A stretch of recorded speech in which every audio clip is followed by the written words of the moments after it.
He emerged in a pool of light, and after a dark night of uncertainty, Donald Trump chose to draw a line under an escalating feud that could colour relations in the region for years to come.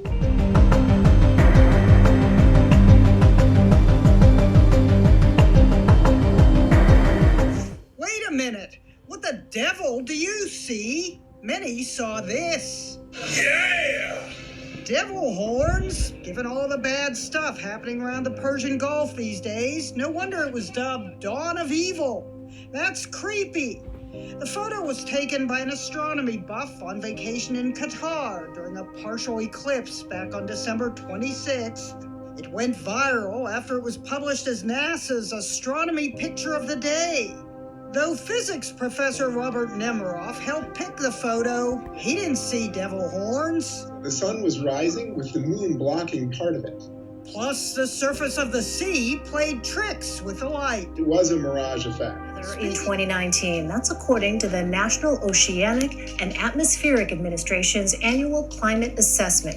The report says extreme cold temperatures and unusually heavy rains that hit the central U.S., while heat swelled across the southeast. And it was the warmest year on record in Alaska. Really understand it until you actually see it coming at you in a wall of flame.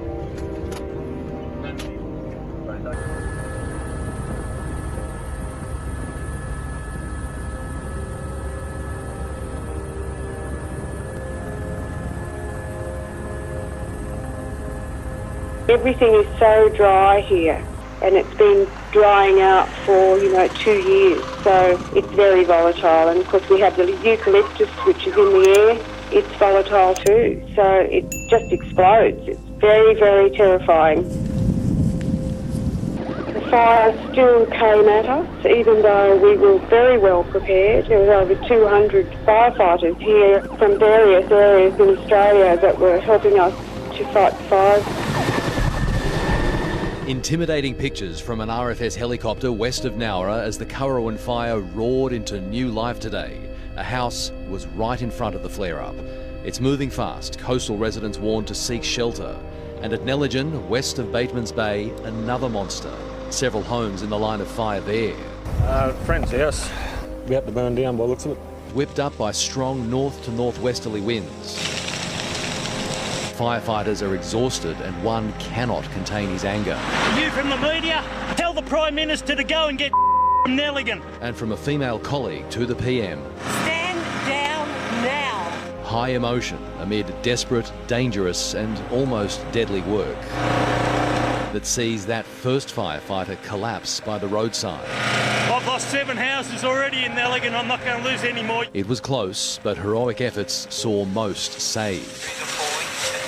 50 kilometres south at Bendalong near Lake Conjola, fire tearing through the trees, what looks to be a bush cottage under threat. Waterbombing helicopters respond, but flames are soon roaring above the treetops as police warn residents of what's coming. Another outbreak 70 kilometres south at Bateman's Bay, being fanned by northerly winds towards homes at Long Beach and Surfside, flames within metres of houses. This was the scene from the ground, the circular pattern typical of spot fires started by embers. Every available waterbombing aircraft has been called up, this one filling up on the Maruya River. For much of today, it looked like southern New South Wales had dodged a bullet, an inversion layer keeping smoke close to the ground, shading and cooling the earth. By midday, temperatures were in the mid-20s, not the 40 plus that was forecast. But then the smoke lifted and the wind picked up. Suddenly, fires rated as watch and act flared into emergencies, one after another.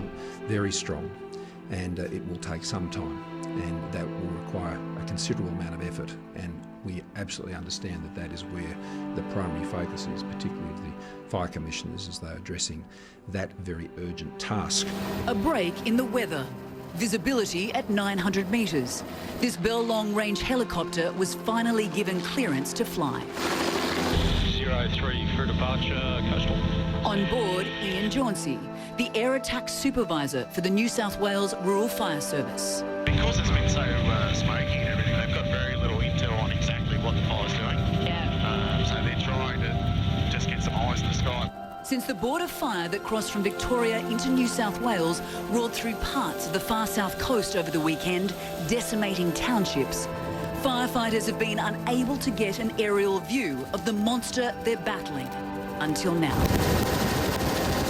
With a front stretching more than 60 kilometres wide, it's burned all the way to the sea, engulfing one of Eden's largest employers, the woodchip mill. But as the smoke billowed, and will continue to for weeks, possibly months, this enormous wood pile nearby lies untouched, as does the jetty. They've protected that well. The priority for firefighters isn't the massive blaze burning out of control, but rather the smaller fires that have jumped containment lines, posing new threats to homes and townships. There'll be a lot of hot, smouldering stuff near the edges of the fire there. As soon as that hot, dry wind comes in, it'll activate the fire again and it'll start moving. We're now airborne over the top of the Eden Township. Visibility has been better down here. Look, if we can go ahead and please launch and we'll task them from here. And extinguish identified hotspots. Turn to your 2 o'clock and you'll see smoke up here on the ridge. But it was Georgia Peach, the Ericsson sky crane, that made the biggest impact. It's like clockwork, isn't it? Sucking up 9,800 litres of seawater at a time, she got to work dousing the flames. Isn't that sexy? After 2 hours in the air, it was back to base to refuel before heading out again. The flight, from my opinion, is a bit closer than what I originally thought from Eden, so we'll continue to do monitoring and working with the ground crews. For the specialised pilots who've been part of the aerial attack in this ongoing bushfire crisis, there's nowhere else they want to be. No one likes to see houses burn, no one likes to see property or life lost, but the guys are here, they just want to help, they just want to get to work. 24 people have been charged in New South Wales over deliberately lighting some of the fires that have devastated vast parts of Australia. At least 25 people have died and more than 2,000 homes have been destroyed since the bushfire season began. And as we have seen, this year's bushfire season has been one of the worst in Australia's history, in fact. And here's a look at how bad the blazes have been at last count. About 2,700 firefighters were battling the blazes across the country, and in New South Wales there are about 136 active fires. Another chaotic chapter in the fight for control of Venezuela's parliament. While a government-backed deputy tried to show that he was in charge, outside, opposition leader Juan Guaidó again fought off soldiers, attempting to prevent him from entering the National Assembly. This time, he and some 90 opposition deputies succeeded in pushing their way into the chamber as the previous group fled the building. For the leader of the majority opposition faction of Parliament, reclaiming his seat as Speaker of the House for however long was an important symbolic victory. This is proof of what is possible when we are united, organized, and determined. Determination, Venezuela, determination. Purchasing power. The latest hike in the minimum wage means workers will receive 150,000 bolivares in cash. They also get another 150,000 in food stamps each month. Sounds like a lot, but what can you actually buy with it? These 3 bottles of water and 2 bread rolls cost more than a quarter of the monthly wage. 300,000 is not enough to buy anything with. When you factor in transportation, food, bills, and recreational activities, you just don't have enough. A kilo of beef costs 60,000 bolivares, and a bus ticket now costs 2,000. Everything is way too expensive, and the minimum wage is not enough. In tonight, with the U.S. and Iran appearing to back away at the edge of war after the Iranian missile strike on military bases housing the U.S. military in Iraq. Iranian state TV now showing some of the more than 20 missiles launched from Iran into Iraq. Many of them aimed at the Al-Assad air base in western Iraq. Satellite images tonight of the damage. And late today, the chairman of the Joint Chiefs saying Iran did intend to kill personnel, that was his opinion. But there was no loss of life. And tonight, President Trump telling the American people, quote, Iran appears to be standing down.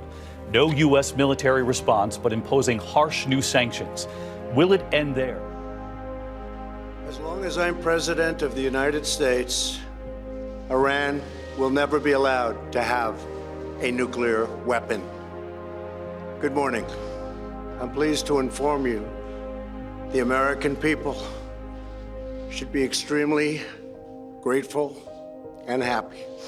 No Americans were harmed in last night's attack by the Iranian regime. We suffered no casualties. All of our soldiers are safe, and only minimal damage was sustained at our military bases. Our great American forces are prepared for anything. Iran appears to be standing down, which is a good thing for all parties concerned and a very good thing for the world.